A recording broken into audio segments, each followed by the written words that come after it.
It's time for another vintage cookbook haul. Yes, already.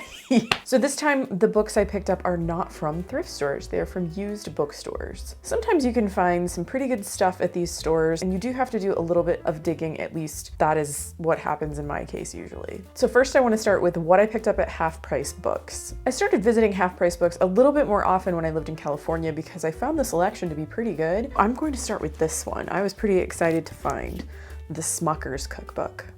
This one was published in 1976. More than 200 inventive ways to use our preserves, jellies, fruit syrups, and ice cream toppings. And I believe that Smuckers has now expanded their product line to include a lot of other things. I think they keep buying other companies, but I have visited the Smuckers headquarters. It's actually not too far away from my husband's hometown. And it's a lot of fun to go there. If you live nearby or you have the chance to visit, I would definitely recommend it. It's a mix of drawings and illustrations in this book. We've got this very, very like heavy kind of ink drawing, and it reminds me a lot of the illustrations from my Potpourri Press cookbooks. I mean, it's very similar. It just screams B. Penny to me, if you even know what I'm talking about. I do still plan to do a more comprehensive video on Potpourri Press. I'm still kind of gathering my information though. But look at some of the photographs, some delicious meatballs, what looks like maybe some preserves. I'm suspecting that these are the grape jelly meatballs that a lot of people have at the holidays. It's just a hunch considering this is a cookbook from Smuckers. More jams and jellies. It looks like this is maybe some sort of chicken with maybe a glaze on it. I swear not every single recipe has jelly in it, but a lot of them do. So next up I have Adventures in Good Cooking and the Art of Carving in the Home. Famous Recipes, a Duncan Hines book. I used a Duncan Hines orange cake mix very recently. Duncan Hines was a real person. I believe he traveled around to restaurants and hotels and would sort of sample the food there and then would write a book every year, every few years about like, here's where to go. This place has the best salad dressing, whatever. It was during a time when there was no access to the internet. We couldn't just hop on Yelp and see which restaurants were good when we were traveling somewhere. So these guides like really did matter to people. I'm not gonna go into too much detail on Duncan Hines himself, but if you're interested in learning more, Glenn from Glenn and Friends did at least one video, if not more videos on Duncan Hines. So I will go ahead and link those in the description down below. This bright yellow, I mean, I grabbed it right away because it was so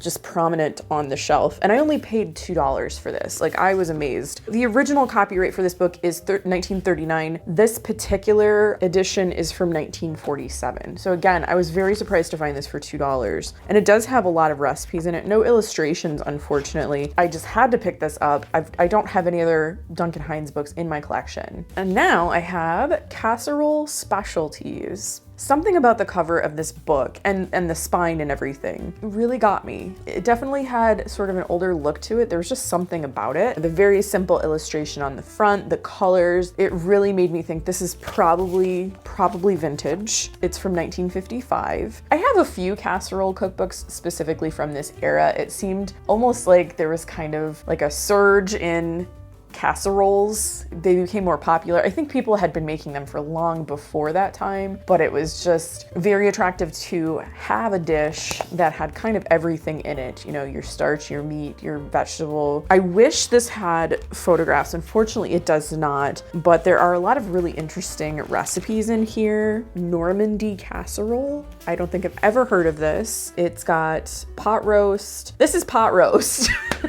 I guess you could still consider it a casserole because you're cooking the pot roast with like celery and carrots and potatoes around it. But this is just like how I would cook a pot roast nowadays. Normandy casserole. Didn't know that's what I was making. Sweet potato pork pie. Chuck wagon hot pots. Marvelous chicken and game casseroles. Marvelous. Lastly, for Half Price Books, I got Uncle John's Bread Book. I love the cover on this. It's so perfectly like colorful and these different styles of lettering. It originally came from Walden Books for $1.49, so I actually paid more for it. I paid $2 for it. It reminds me a lot of one of those like little nitty-gritty cookbooks, but that's not what it is. This edition is from 1976. And it's got a little bit of everything in here. Talks you through different types of leavening. There's a quick breads chapter, fermenting, all kinds of things. All of the illustrations appear to be brown and white. I still love them. I actually kind of love it when older cookbooks do this with just like a 2-color kind of thing. Just brown and white, that's all. That's all you need. Even the strawberries are brown and white. Next, I have some books from a different used bookstore. It's called Books in Stock. We were visiting family, and this is one of the local bookstores there. I always love going there. It's so much fun. They have a little bit of everything. It's 2 levels. Highly recommend visiting if you can. If they have a website, I think they do. I'll link it in the description down below. This one is so cool. The L.L. Bean Book of New England Cookery. And this illustration right here, it's so pretty.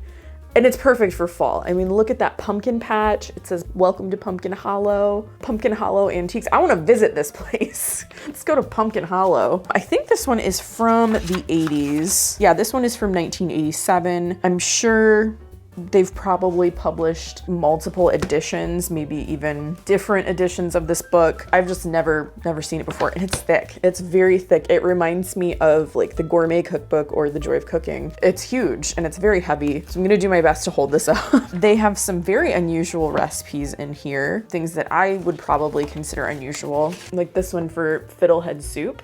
It might not be that unusual to some people, but I gotta say, I've never cooked fiddleheads before. And then, you know, just regular, I say regular, more common, I should say, more common kinds of soups, broccoli soup, different kinds of stocks and how to make those. Again, maybe not unusual to some, but I've never made tongue salad before. So is it like a sandwich spread?